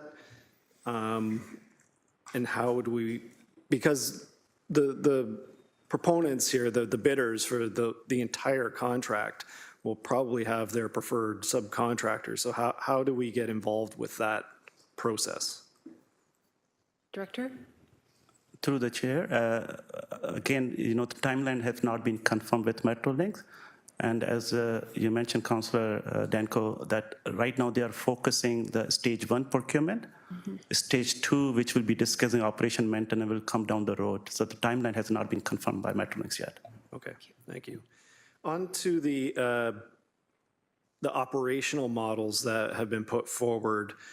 So my understanding in the report, models 1 and 3 are not actually used by any LRT systems in Ontario. Model 2, which is third-party operations and vehicle operation, the city's only involvement would be the passenger interface, which is what Kitchener-Waterloo is currently operating under? Director Shake? Through the chair, this is correct. So model 2 is only city taking on only customer interface function, which communication, customer service, fare enforcement, which is similar to Waterloo Ion project, which is currently under operation and going to be for future Hazel-McKilliam line in Mississauga and Brampton. Thank you. And the Kitchener-Waterloo Ion project often held up as a very successful LRT system. Going to the model that is held up as unsuccessful is the Ottawa Confederation line, which has the City of Ottawa responsible for all aspects of operations. Am I understanding that right? Director Shake?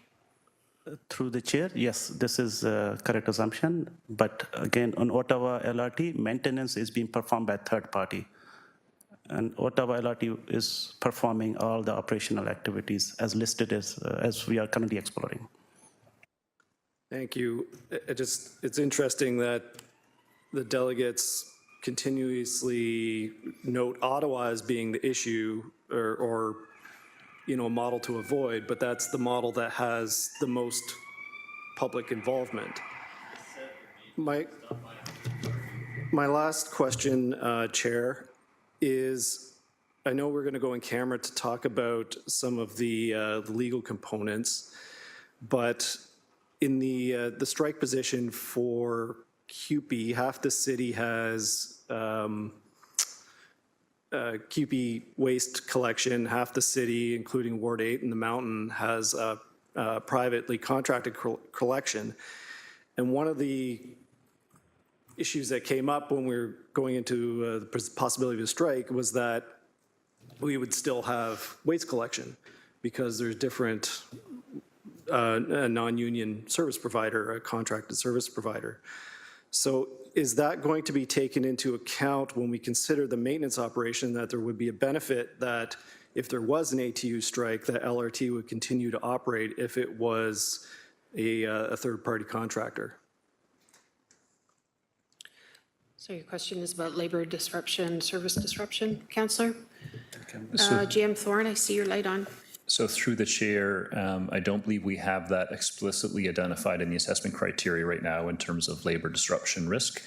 I'm not sure that'd be a question we'd actually be able to answer through the assessment criteria at this stage, but we can give it some thought, and if we can speak to it in our follow-up report, we will. Thank you, GM. Councillor Danko? Thank you. Those are all the questions. Thank you. Up next is Councillor Craig Kazar, please. Thank you, Chair Wilson. I had some questions around cost. Cost certainty is mentioned across the different options that were presented. Yet it's clear that Hamilton will be responsible for operating costs. So I wanted to know if the director or Jim could speak to the comments around cost certainty. If Hamilton has operating responsibility, we have less cost certainty is what the presentation report had said. So can you elaborate on what the nature of the contracts would be if there's a private operator, third-party operator, versus if the city has operating that gives more cost certainty to the private model? Director Shake, please. Through the chair, thank you, Councillor Craig, for your question. In terms of cost certainty, why we are mentioning, because if third party is to be responsible, then it has to go through the competitive process through Metrolinx procurement. So there are multiple parties are bidding. And normally these procurement model, again, the model is not confirmed which kind of a procurement model they're going to use. But typically for these procurement model, they set the entire consortium period for 30 years, right? And they ask for the proponent to get the cost for the entire 30 years. So that really gives us a cost certainty that we can plan accordingly in our budget. Okay, understood. Thank you for that. Second question around cost. You mentioned models 3 and 4 will have slightly higher costs than 1 and 2. And making any kind of decision without estimating what those are would be, I'd say, inadvisable. It's not, those differences weren't quantified in this report. Is the intention to have them in the next report so we have some idea of what a slightly more expensive means? Through you, Chair. Do you wish to talk to the qualitative assessment that will be forthcoming? Thank you. Yeah. Through the chair, again, it's a really good question as we keep reiterating because of the expertise we have, because of the complexities involved in terms of the cost, we are keeping this assessment as a qualitative, not a quantitative. And that's the whole reason. And this is actually relative cost is coming from our discussion with various other stakeholders where the LRT operation is running. And this is basically the input we receive from our stakeholder and from the staff internally. But again, we won't be able to provide the quantitative information for each model, how much the cost is going to be. Right? Yeah, Chair, I hear that, and we heard it last meeting too. I'm just challenged to embark on making such a significant decision, using words like slightly more cost or slightly less cost. So I think that needs to be taken offline because I would not feel confident. I don't think any of us should be confident without having some quantitative. I understand much of this is qualitative, but there's got to be some kind of quantitative analysis. Thank you. I'm not sure if Director Sheikh would like to comment on that or whether, as per your comments, that's something you would like to pursue with them on a offline. Thank you. Just so, or do you have any further questions, Councillor? Thank you. So folks know, I have Member Andrus up, then followed by Member Dunnett, followed by Councillor Wang. So Member Andrus, please. Your microphone. Thank you. Just a couple of quick questions through the chair. Looking at the risk and liability that was mentioned, in terms of the assessment of that risk and liability, you mentioned that there's a high risk for the Model 4, but a lower risk for some of the other models where other aspects of the operation are put out with another service. So could you explain to me how that the private company would handle the risk and liability and why it's lower, and why the criteria looks that way? Director Sheikh. Through the chair, yes, this is absolutely correct. The Model 4 from our investigation is the highest risk for third party or for the city because city staff is driving the vehicle as well as operating the LRT operation center. So more city staff is involved, more risk will have especially when there are collisions, right? So. And for example, Model 2, which city just taking on customer service, but everything else being done by third party, like driving the vehicles, running the LRT operation. So if there are any collision under Model 2, will be transferred to third party. And again, they are strictly according to the performance standard by Metrolinx, set up by Metrolinx, and they will be dealing directly. For example, for Model 2, they will be dealing directly with incidents on those issues. So in the other operation models, you provided some examples in Kitchener-Waterloo and other areas that are coming up. How does the private company handle the risk assessment? I assume there's insurance, there's the same liabilities that the city would face in terms of that. So how do they handle that responsibility? Is it an increasing cost then that they have to pass on in the insurance and the liability and the way, because they're assuming the responsibility for those drivers, assuming the responsibility for those employees, for those aspects of operations. So I'm wondering what if the costing difference is going to be represented in some of the analysis for costs. Director? Through the chair, yes, so when they bid on the project, because they do have experience on, like normally whenever the LRT operator is bidding on this project, they have a huge experience. So they built into the cost some kind of a contingency and this and that, especially if there are collision related to LRT operations. Great, thank Member? you. Thank you very much for that. So I wanted to just swing back to, again, the costing analysis and talk a little bit about some of the different operating models and how we would prevent bloat and duplication of managerial positions. It seems to me that in some of these costing models, there's an overlay where it may require additional administrative support and managerial staff in both the city and in the private partner to coordinate the contract. So is that potential for duplication of those positions being analyzed in the cost considerations? Director, sorry. Through the chair, yes, so there will be involvement by city staff and then Metrolinx staff, but again, when we will have to have a clear roles and responsibility. For example, Metrolinx may be just doing the financial because they are paying the bill through city, and city will be responsible for collecting the performance from LRT reporting and those kind of things. So it will be it will not be an overlap. So we will have to work closely with Metrolinx so that there is no overlap between the both functions. Thank you. Lastly, my questions at this time are around the inclusion, diversity, equity, and accessibility lens that you're looking. Is it being applied to other assessment criteria? And I ask about the difference. Should the fair enforcement was mentioned a couple of times in the report and in your presentation. If the city should want to come up with a different model for fair enforcement, would it be able to do so under anything but under the other operation models, for example, 1 through 3? To Director Sheikh. Through the chair, I need just clarification, call, if you don't mind, because Model 2 is technically city is taking on customer service, which includes fair enforcement, and Model 3 and Model 4 as well. So all these 3 models, city is taking on the fair enforcement compared to Model 2, which will be done by third party. So that is my question then. So is there flexibility in all of the operation models for the city to look at alternatives to a fair enforcement model, should the municipality decide? Director Sheikh. Through the chair, so yes, it will be sitting with city how they want to perform these activities. For example, Waterloo Ion project, they have a third party. It is being done by the Waterloo region, but they have another subcontractor performing, not the city staff, another third party under Waterloo region is performing the fair enforcement. So there is an option to look into different models under each model. Okay. Understood. You're down to just a few seconds left, if you don't mind. That's fine. I'll come back if I need to. Okay, please indicate if you'd like to go on a second time.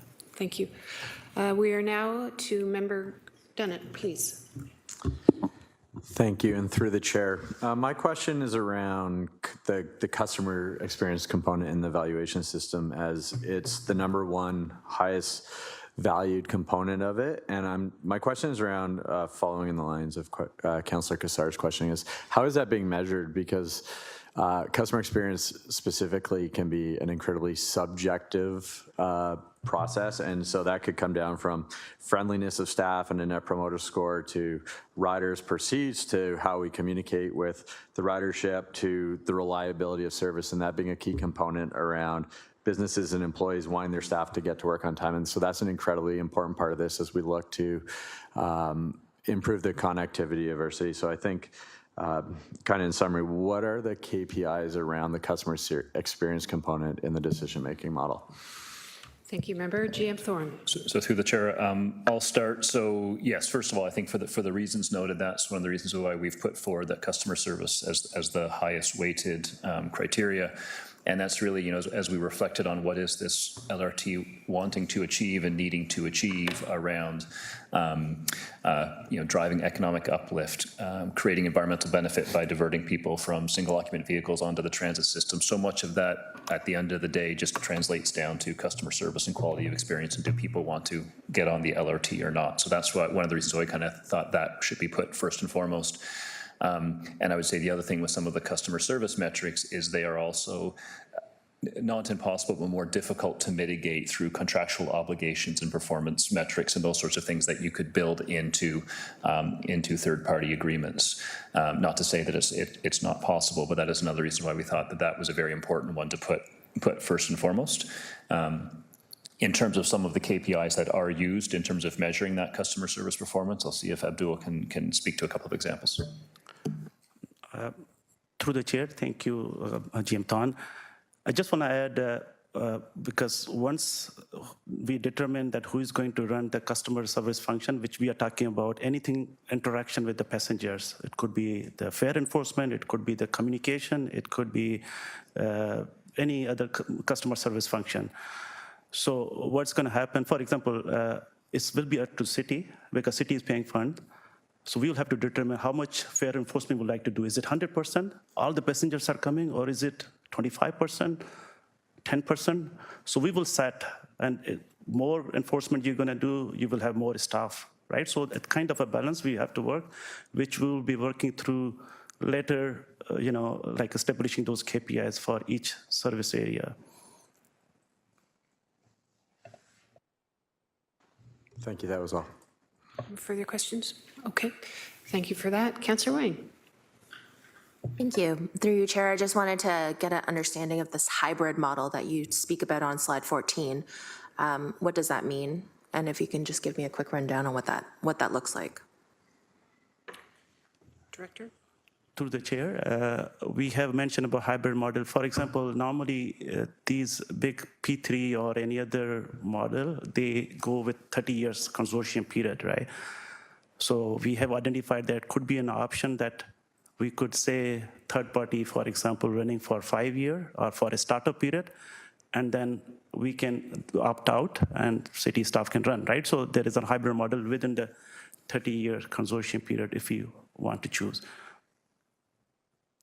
As follow-up then, I'm glad to hear that the idea is startup, because I wanted to understand what the length of time is startup, because a startup could also be 2 years, a startup could also be 10 years, so I didn't understand. But thank you to Director Sheikh for the 5-year sort of time frame.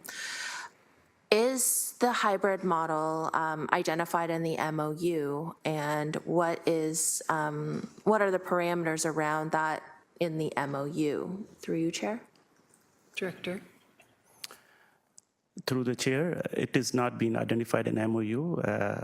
But again, you know, this is what we are learning from other jurisdictions. For example, Waterloo Ion project, they have an option to switch to different model after 10 years. And similarly, Eglinton Crosstown, they have an option to switch to a different model after a certain time period, which is mentioned in the report as well. Thank you, Councillor. Last question then is, do we know of any other municipalities that are successfully implementing a hybrid model? You did mention Waterloo, but it's in there, it's an option, so it's not necessarily being actioned upon. So do you know of any other municipalities that are working within a hybrid model? Through you, Chair. Director Sheikh. Through the chair, unfortunately, we have only very minimum samples. For example, one is Waterloo Ion project. They have an option to opt out after 10 years, if I'm not mistaken in the report, but has not been tested because not 10 years yet, right? But when we talk to the municipalities, they are very comfortable.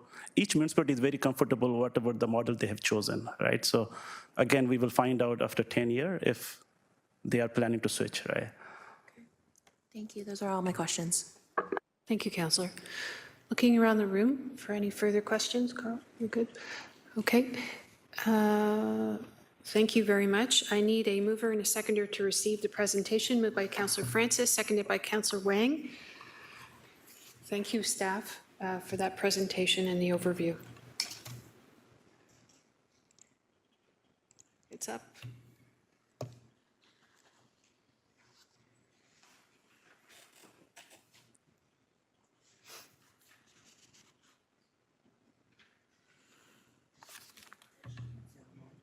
Councillor Nan? Yeah, you're good? Oh. Oh. Thank you. Carries 8-0. On the report, a mover and a seconder to put it out. Councillor Kazar and Councillor Wang. Any discussion on the report? If I could ask Councillor Nan to take the chair, please. Sure, just waiting for the tally on the receipt of the report. Why aren't you so smart? I guess I should vote on that.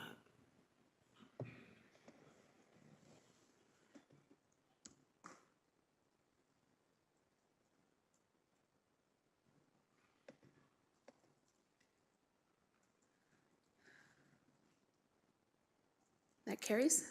Chair? Thank you very much for that. Sorry for that miss. Regrettably, in terms of a jurisdiction, Ontario is a little bit behind with respect to high-order transit, but we do have some examples. So I think it would be advantageous, in my opinion, for this committee to hear from one example that is close to us, that has been fully deliberated and fully operational, and I'm thinking of Waterloo. And I think it would be advantageous for us to hear from the person who was there during the planning, was there during the inception, and there for the launch and some of the operation, I believe. So I would like this committee to consider the following motion, that we could invite former CAO Mike Murray to maybe impart some of his insights, share some insights with us on that exercise. And I think using the wonders of LC Carrie McIntosh, I kind of gave her a blah, blah, blah. But could you put something up on the screen, LC McIntosh, for our community members and my elected colleagues?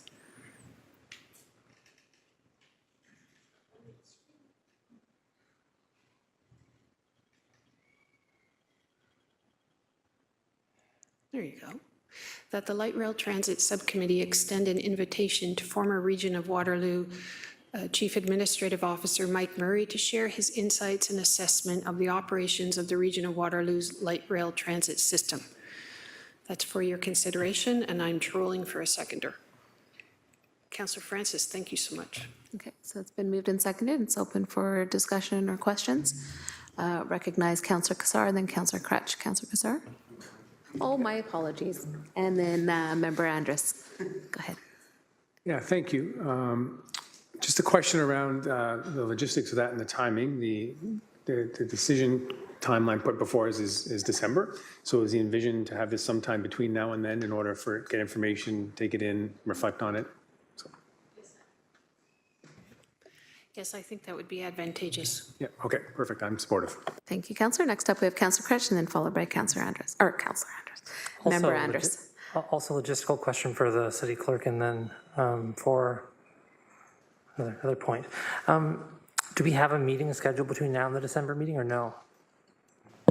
There is not currently a meeting scheduled. Oh, well, is there a reason why we can't just hear the December meeting? I mean, I'm worried about us now trying to fit another meeting in between this meeting and the December meeting just to hear from one person. Also, what's the context of that presentation or delegation? Like, as far as I'm concerned, he's welcome to delegate, right? But if we're making a special place for this person to come, are they now going to be on as a presentation and be giving a longer presentation? Like, that part, I think, also has to be sorted out. I'll just say that I'm not on for having a whole meeting just to hear from one person in between these two meetings. I think it's going to be very difficult to schedule that with everybody to make that happen. Otherwise, happy to hear from them at the December meeting in some meaningful way. In response from the mover? I think it would require more than 5 minutes. So I would like it to be a separate meeting for that purpose. I'd also like to have it in advance of the consideration of the December report, so it gives me time to follow up with staff on anything. Yeah. Okay. So you're complete, Councillor Crutch? Any follow-up? No. Yeah, so again, fine with the idea, just I've never seen a meeting like this before where we would have a meeting, I could be wrong, where we just schedule a committee meeting to hear from one person in a presentation. So I'm mindful that's a precedent we're setting. Concerned about that. There's other ways to do this, obviously. We could just hold an event, invite this person to come, and whoever wanted to come could come to it. We get the staff report to consider the staff's recommendations about, what, 5 days before this? So that's what I'm saying, like, we're already kind of in that situation anyways, where staff's recommendation will be coming forward onto the public at a certain time.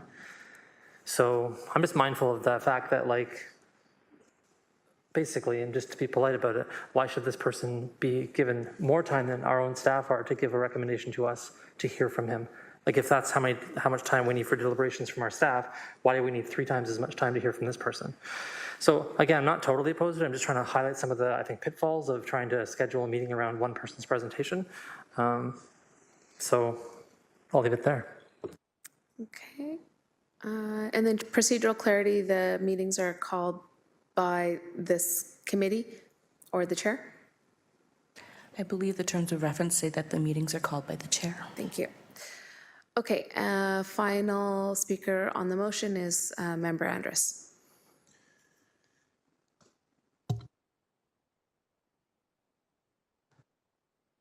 I guess my button decided to stop working. The light may not go, but the mic might be on. Yeah, it just keeps going out. See? Oh, there we go. Yeah. Thank you. Thank you.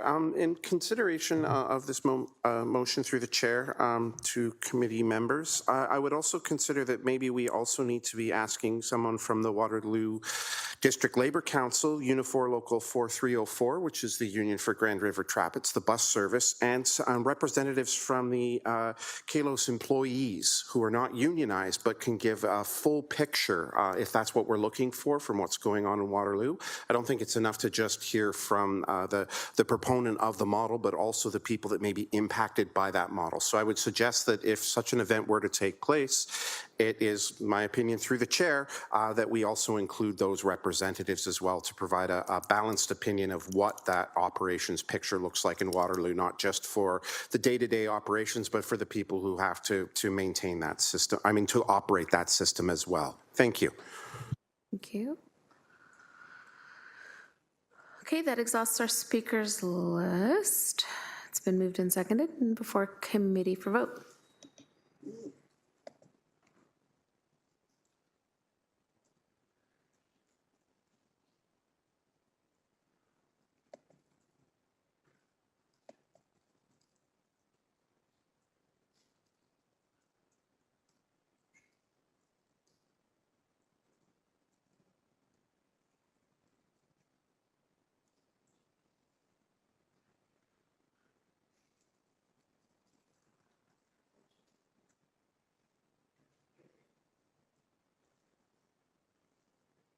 Is there clarity?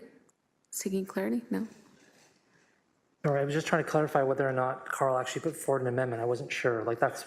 It was a question. Yeah. Oh, and I see. then. Thank you. I just didn't understand procedurally what was happening there. So I was trying to Okay. figure that out. So just pause. Oh. Already voted. Can I just clarify with Member Andrus? I heard it as a question/comment. Were you intending to have a response from the mover or? Not if it's not the will of the committee, no. Thank you. Great. All right, so it was moved and seconded, passed, and back to you, Chair. Thank you very much.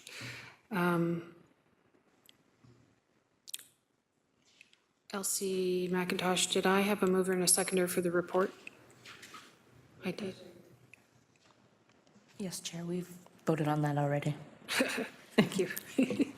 Appreciate that. Are there any notices of motion?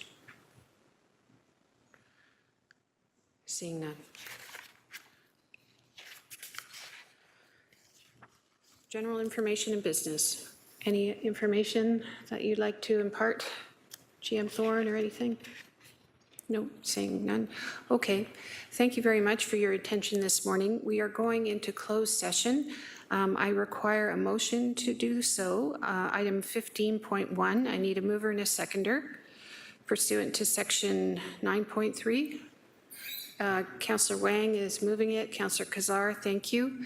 Pursuant to section 9.3, subsection D of the city's procedural bylaw 21-021 is amended, and section 2392, subsection D of the Ontario Municipal Act 2001 as amended, as the subject matter pertains to labor relations or employee negotiations. I need an electronic vote in order for that permission to be granted.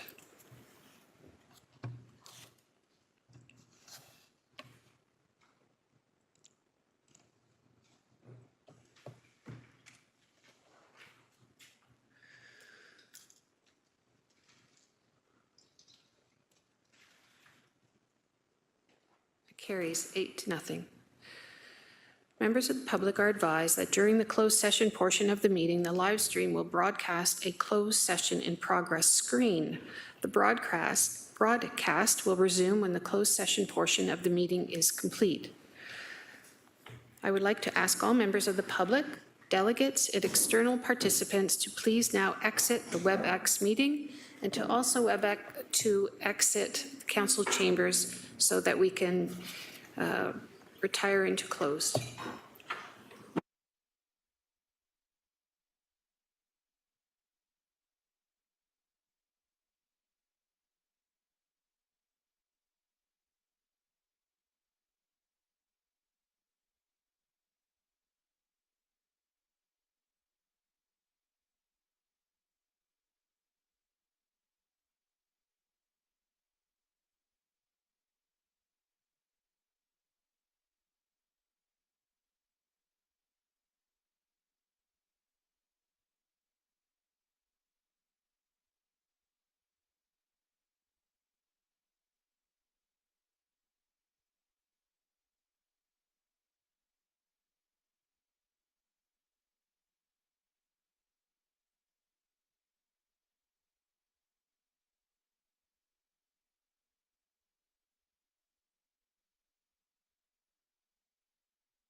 Are the doors locked? No. Just-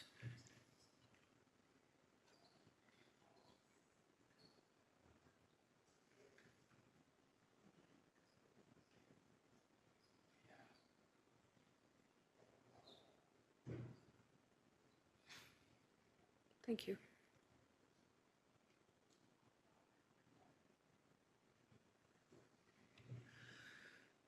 Okay. Thank you, members. May I have a mover and a seconder to approve the following, that report HUR 23014, respecting labor relations analysis of light rail transit model, be received and remain confidential. Moved by Councillor Cassar, seconded by Councillor Danko. If you could make sure you're back in the open portion. Thank you.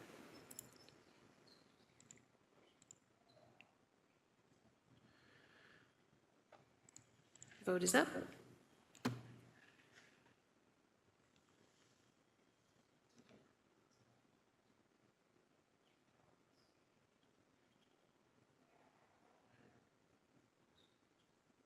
That carries 8-0. Adjournment moved by Councillor Nan, seconded by Councillor Francis.